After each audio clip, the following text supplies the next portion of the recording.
गर्मी में रसोई की जिम्मेदारी बनी सजा। बस मैंने कह दिया तो फैसला हो गया। मैं मेरी बेटी को लेने आई हूँ और लेकर जाऊंगी। अरे ऐसे ही थोड़ी दी थी मैंने। अगर मुझे तुम लोगों की सच्चाई पता होती तो मैं कभी ख्वाब में भी इस परिवार में अपनी बेटी का रिश्ता नहीं करती। समधन जी चलिए आराम से अंदर चलकर बात करते हैं। ऐसे पड़ोसियों के सामने हमारा तमाशा मत बनाइए। मुझे कोई बातचीत नहीं करनी। पूजा तू अपना सामान पैक कर और अभी चल। तभी सूरज भी गुस्से में भड़क कर बोलता है, बर्दाश्त की हद होती है माँ जी। मैं आपकी इज्जत करता हूँ मगर मुझे समझ में नहीं आता आप क्यों अपने हाथों अपनी बेटी का घर तोड़ रही हैं। अगर आपको लगता है कि आप सारी जिंदगी अपनी बेटी को अपने घर में बिठाकर खिला लेंगे तो खुशी से ले जाइए। आखिर क्यों संजना अपनी सगी बेटी का घर उजाड़ रही है?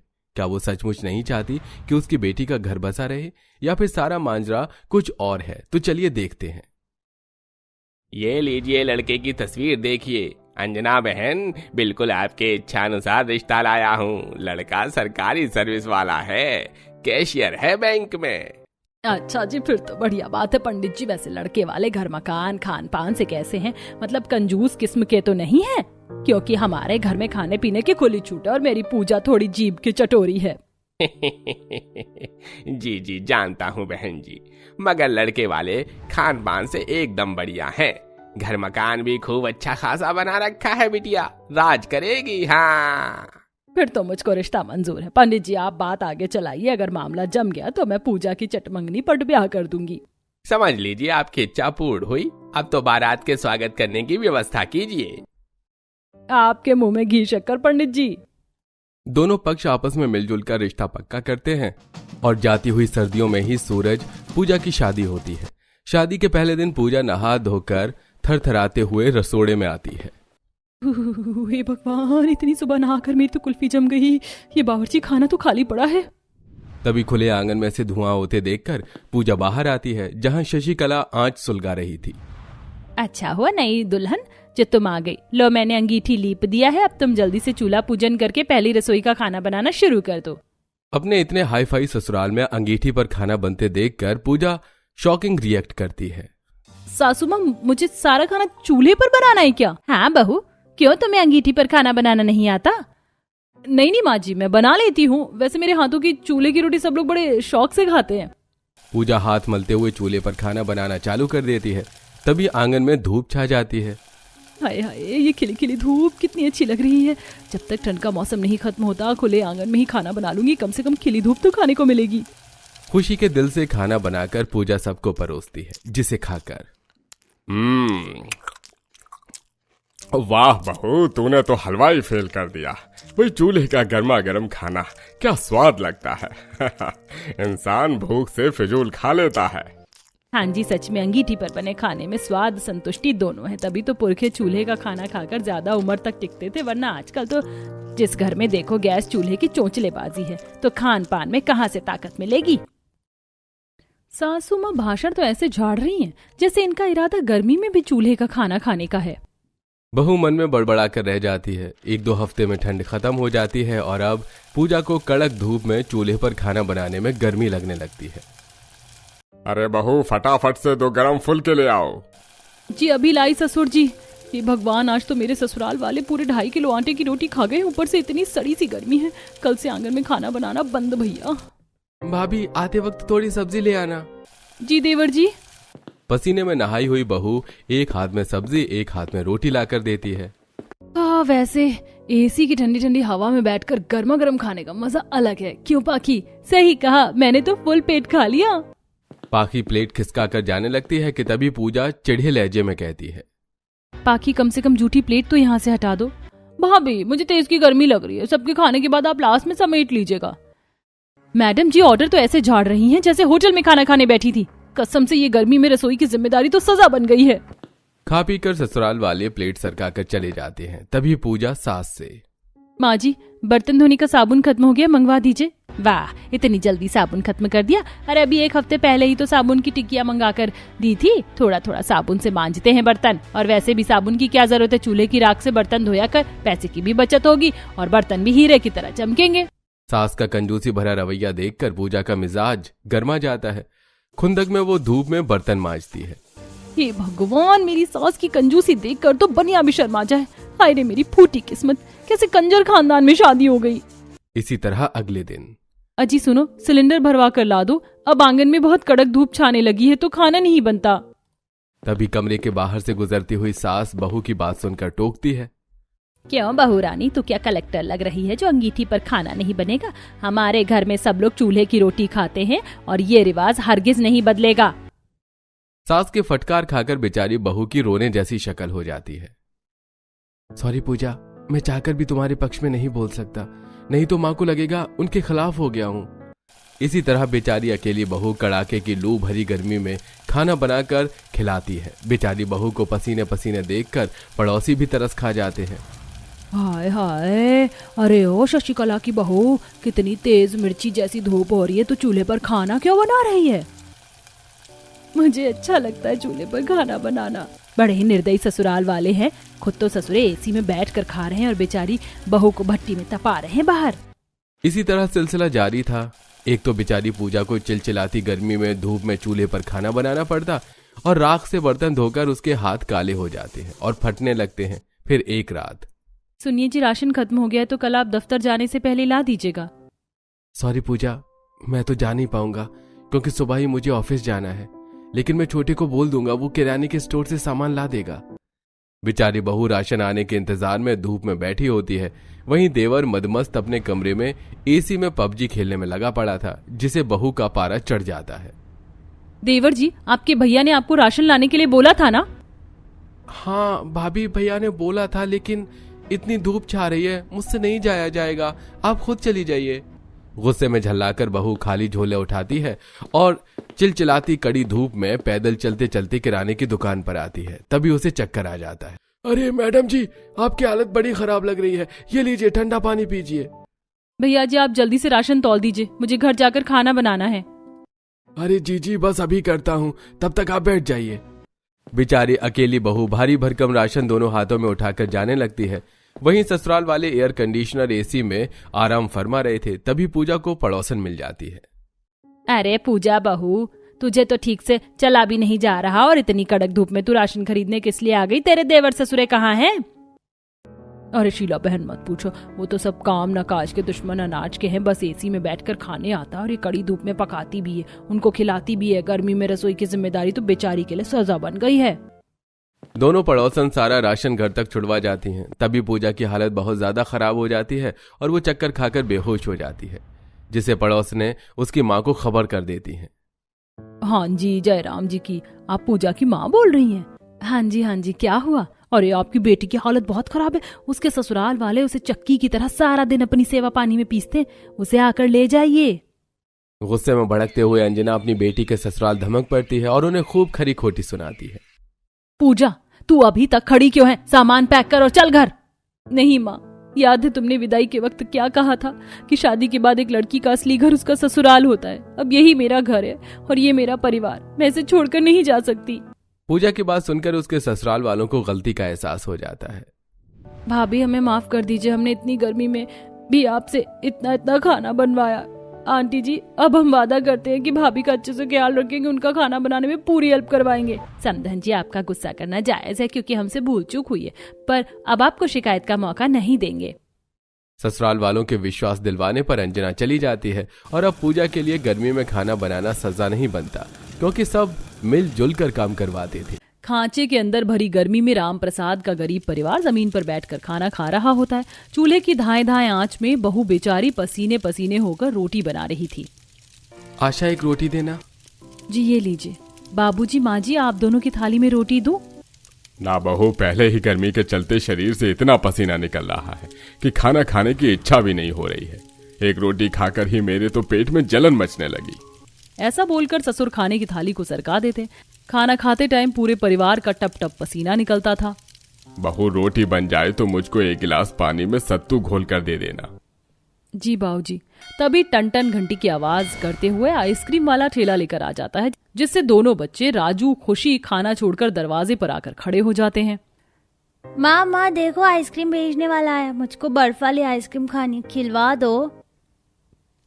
राजू, चुपचाप अंदर आकर खाना खा लो, आइसक्रीम नहीं खानी। आशा के आइसक्रीम दिलवाने से मना करने पर राजू मुंह फुलाकर जमीन पर लोटपोट होकर रोने लगता है। मुझको आइसक्रीम खाना है तो खाना है। पिताजी आप मुझको आइसक्रीम दिला दो ना, मैं आपके पैर दबा दूंगा। राजू की ये बात गरीब गोदावरी का मन मोह लेती है। उसकी आंखों में आंसू भर आते हैं। मेरे दुलारे पोते को आइसक्रीम खाना है ना, आजा, दादी तुझको पैसे देगी। गोदावरी आंचल के पल्लू को खोलती है जिसमें 10 रुपए का सिक्का बंधा था। ये ले 10 रुपए, जाकर खा ले अपनी मनपसंद आइसक्रीम। थैंक यू मेरी अच्छी अच्छी प्यारी प्यारी दादी। बल्ले बल्ले शावा शावा, आज तो मैं बर्फ वाली आइसक्रीम खाऊंगा, बड़ा मजा आएगा। राजू 10 रुपए लेकर आइसक्रीम खरीदने चला जाता है। तभी खुशी मुंह फुलाकर आशा से झगड़ने लगती है। माँ, दादी ने राजू को आइसक्रीम दिलवाया, मुझको नहीं। खुशी ऐसे रोती नहीं, तू तो मेरी समझदार बेटी है ना। दादी के पास केवल 10 रुपए थे। रोते नहीं मेरी रानी बिटिया, आजा, मैं तुझको मीठे रसीले आम काट कर खिलाता हूँ। मुझको नहीं खाना, मुझको आइसक्रीम खाना था। गरीबी और तंगी भरे हालातों के चलते मनोज के परिवार में अक्सर बड़ों से लेकर बच्चों तक को अपने मन की इच्छाओं को मार कर रहना पड़ता था, क्योंकि इतने बड़े परिवार में कमा कर खिलाने की जिम्मेदारी मनोज पर थी, जो कि गर्मी के मौसम में फल बेचता था। कड़ी धूप में मनोज रेडी पर आम सजा कर बेचने निकल जाता है। आशा, मैं निकल रहा हूँ। अजी रुको तो, ये लो शिकंजी बनाई है, मटके के पानी में बनाई है। बर्फ जितनी ठंडी तो नहीं है लेकिन पीने लायक है, थोड़ी थोड़ी देर में पीते रहना। अच्छा हुआ जो तुमने शिकंजी बनाकर दे दी, आज तो दम घोंटने वाली गर्मी है। दोनों मियाँ बीवी अभी बातचीत कर रहे होते हैं, तभी अमीर पड़ोसन पाखी के यहाँ ब्लिंकिट वाला आइसक्रीम की डिलीवरी लेकर आता है। ये लीजिए मैडम जी, आपका बड़ा चोको कप आइसक्रीम और ये vanilla flavour ice cream. Thank you so much भैया, पिछले 10 मिनट से मेरा बेटा आइसक्रीम खाने के लिए बड़ी जिद लगाए हुए थे। कितने पैसे हो गए? मैडम जी, तीनों आइसक्रीम के टोटल 1000 रुपए हो गए। इतनी महंगी आइसक्रीम का रेट सुनकर दोनों गरीब पति पत्नी का मुंह उतर जाता है। अमीर लोगों के भी कितने ठाठ हैं। यहाँ हम जैसे गरीबों का परिवार 100-200 में 2 टाइम की रोटी खाता है, और ये अमीर लोग एक आइसक्रीम खाने पर बगैर सोचे समझे 1000 रुपए खर्च करते हैं। हाजी, हमारी पड़ोसन को पैसों की कमी थोड़ी है। वैसे भी गर्मी के सीजन में आइसक्रीम बेचने का काम सबसे अच्छा खासा चल रहा है। मैं तो कहती हूँ तुम ये फल बेचना छोड़कर आइसक्रीम का ठेला लगा लो, 500-1000 रुपए की कमाई कहीं नहीं जाएगी।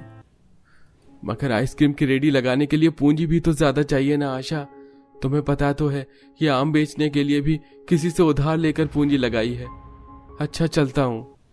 ऐसा बोलकर दुखी मन से मनोज कहर बरसाती गर्मी में आम बेचने निकल पड़ता है। आम ले लो, आम रसीले मीठे ताजा आम ले लो। आंटी जी, आम खरीद लो, एकदम मीठा, सस्ते भाव में लगा दूंगा। आ जाओ, ले लो। अरे नहीं भाई, ये गर्मी के सीजन में इतना मीठा आम खाकर शरीर के फोड़े फुंसी थोड़े ना निकलवाने हैं। ऐसा बोलकर वह औरत आगे बढ़ जाती है। वहीं मनोज कुछ दूर जाकर एक सड़क किनारे आम की रेडी खड़ी कर देता है। चारों तरफ आइसक्रीम वालों ने अड्डा जमा रखा होता है। अरे भैया, एक बर्फ वाली बटर स्कॉच आइसक्रीम देना। ये लीजिए आपकी बर्फ वाली आइसक्रीम, 120 रुपए हुए। महिला झट से 120 रुपए आइसक्रीम वाली को दे देती है। जहां आइसक्रीम वाले के यहाँ लोगों की भीड़ मची होती है, वहीं गरीब मनोज मुंह देख रहा होता है। सारी भीड़ भाड़ तो आइसक्रीम वालों के रेडी पर जमी हुई है, तो मेरी कहां से बिक्री होगी। पूरे वक्त में बड़ी मुश्किल से मनोज 2-4 किलो आम बेच पाता है और मुरझाया सा मुंह बनाकर घर लौटता है, जहां परिवार गर्मी के चलते चौखट पर बैठे पंखा डुला रहे थे। ओहो, आज तो गर्मी ने बिल्कुल तबाही मचा के रख दी है। 4-5 घंटे हो गए बिजली कटे हुए। आशा भाभी, देखो भैया आ गए। पूरे ठेले पर आम बचा देखकर गोदावरी हताश से कहती है, सारा का सारा सौदा तो यूं ही बचा कर आया है। मनोज, कमाई नहीं हुई क्या?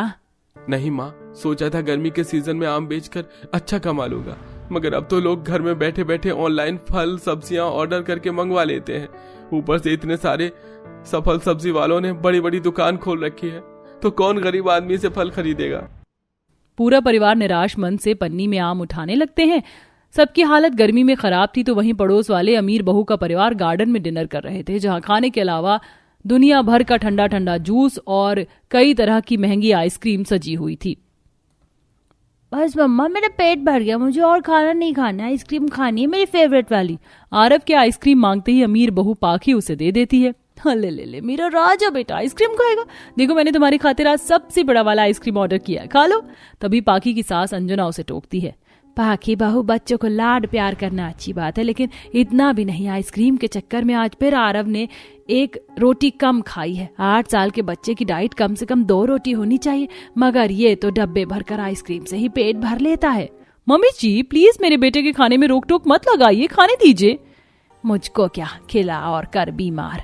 मम्मी जी, मैं हम सबके लिए फेमस रेस्टोरेंट से महंगी आइसक्रीम मंगवाती हूँ, वहाँ हाइजीन का खास ख्याल रखकर आइसक्रीम बनाया जाता है। इन गरीब रेडी वालों की तरह नहीं 5-10 रुपए की आइसक्रीम खिलाकर मुझे अपने बेटे को बीमार थोड़ी करना है। ऐसे बोलकर घमंडी पाखी गरीब आशा को ताना मारती है, तभी ससुर उसे सुनाते हैं। पाकी बहू, तुम टोंट मारकर आशा के परिवार वालों को हर बार नीचा दिखाकर क्या साबित करना चाहती हो? और जरूरी थोड़ी है कि महंगी चीज सेहत के लिए अच्छी होती है, नुकसान नहीं पहुंचाती है। अपने सास ससुर से झाड़ खाकर पाखी का मुंह बन जाता है। तभी आशा की ननद हंसते हुए ताना कसती है, अच्छा हुआ इसकी जूती आज इसी के सर पर पड़ी है। ऐसे नहीं बोलते हैं कंचन। भाभी, हमने इसका क्या ले रखा, जब देखो अकड़ कर दिखाती है। कुछ देर में गरीब बहू का परिवार घर के अंदर आकर रूखी सूखी रोटी खाते हैं। इसी तरह समय गुजरता है। चिलचिलाती गर्मी के चलते मनोज के सारे आम सड़ जाते हैं। इधर उधर से उधार लेकर मैंने पूंजी लगाकर आम बेचने का व्यापार चालू किया था। पूंजी डूब गई, समझ में नहीं आ रहा पूरे परिवार को रोटी कहाँ से खिलाऊंगा। अगर पैसे होते तो आइसक्रीम का ठेला शुरू कर देता, ऐसे झकना नहीं पड़ता। मनोज की बातें गोदावरी के कानों में पड़ जाती हैं। वह संदूक में से एक सोने का झुमका लाकर उसे दे देती है। मनोज, ये ले बेटा, झुमके को बेचकर अपने आइसक्रीम का ठेला चालू कर ले। मगर माँ, ये बाली तो तुमने कंचन की शादी के लिए बनाई थी। भाई होने के नाते उसकी शादी करवाना मेरी जिम्मेदारी है, और मैं उसके ब्याह के जेवर बेच दूं? नहीं माँ, नहीं। ये बोलते हुए मनोज बिलख बिलख कर रोने लगता है। बहू तू समझा इसको। अजी, जेवर बेचने को कौन कह रहा है? इसे गिरवी रखकर कुछ पैसे उठाकर ठेला लगा लीजिए, काम चल गया तो बाद में छुड़वा लेंगे। मनोज सुनार के यहाँ झुमके गिरवी रखकर पैसे ले आता है और दूध नारियल से घरेलू उत्पाद करके दूध वाली आइसक्रीम और फलों का आइसक्रीम बनाकर बेचने लगता है, जिससे अब डेली जो आइसक्रीम बचती पूरा परिवार खाता, जिसे देखकर पाखी का बेटा भी जिद पकड़ लेता है। मम्मी मुझको भी वो दूध वाली कॉर्न वाली आइसक्रीम खानी है, दिला दो ना। नहीं राघव, वो गरीब 3rd क्लास घटिया सामान से आइसक्रीम बनाते हैं, मैं तुम्हारे लिए ऑनलाइन ऑर्डर करके मंगवा देती हूँ। पाखी घमंड से बेटे का हाथ खींचकर अंदर ले आती और डेली डेली कई दिन की पैकिंग आइसक्रीम खिलाती है, जिससे उसके पेट में दर्द उठता है। मम्मा, पेट में बहुत दर्द हो रहा है। ये कहता हुआ राघव करहाते हुए चक्कर खाकर बेहोश हो जाता है। पूरा परिवार उसे अस्पताल में भर्ती करवाते हैं कि कुछ घंटे बाद इतने घंटे से पता नहीं डॉक्टर क्या चेकअप कर रहे हैं, मेरा राघव कैसा होगा। तभी डॉक्टर बाहर आते हैं। देखिए, बच्चे को ज्यादा आइसक्रीम खाने के चलते फूड पॉइजनिंग हो गई है। आजकल की पैकिंग वाली आइसक्रीम बच्चों को ज्यादा नहीं खिलानी चाहिए। अस्पताल में सबसे ज्यादा ऐसे ही मरीज भरे हैं। डॉक्टर के समझाने पर पाखी को अपने किए पर बहुत पछतावा होता है, जिसे वो अमीरी का दिखावा करना छोड़कर एक नम्र स्वभाव के साथ गरीब आशा से मेलजोल के साथ रहने लगती है, जिससे अब दोनों बच्चे खुशी खुशी साथ में सस्ती आइसक्रीम खाते हैं।